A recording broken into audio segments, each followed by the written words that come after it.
కాత్రేపురం మండలం మెర్లపాలెం శివారు వాసంశెట్టి వారిపాలెంలో మండల ప్రజా పరిషత్ ప్రాథమిక పాఠశాలలో 24 లక్షల రూపాయలతో నిర్మించిన అదనపు గదుల నిర్మాణాన్ని కొత్తపేట ఎమ్మెల్యే బండారు సత్యానందరావు ప్రారంభించారు. ఈ సందర్భంగా ఎమ్మెల్యే మాట్లాడుతూ పాఠశాల భవన నిర్మాణానికి అవసరమైన నిధులను గ్రామస్తులు సేకరించి పనులు పూర్తి చేసి పాఠశాలను సిద్ధం చేసిన వారిని అభినందించారు. విద్యార్థుల భవిష్యత్తు దృష్ట్యా గ్రామస్తులు ఈ నిర్ణయం తీసుకోవడం సంతోషంగా ఉందన్నారు.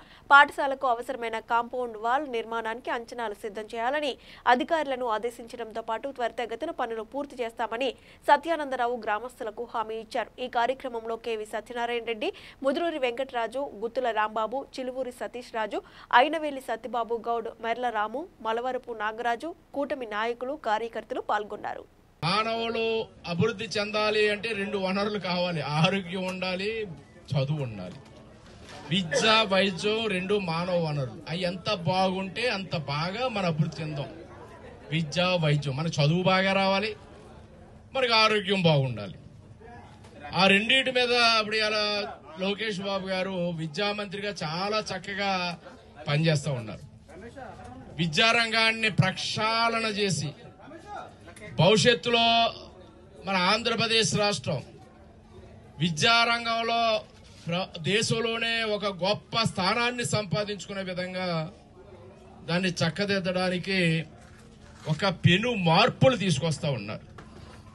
స్కూళ్ళన్నీ కూడా రెగ్యులేట్ చేసి, అంటే మంచి స్కూల్ కట్టేసి మళ్ళీ మంచి పలకలేసేసి బంగారం దాన్ని పోతేసేస్తే చదువు రాదు. పిల్లలకి ఇక్కడ మంచి క్రమశిక్షణ తోటి మంచి విద్య వచ్చే విధంగా అటువంటి విద్యను అందించాలి, అటువంటి చదువు చెప్పించాలి.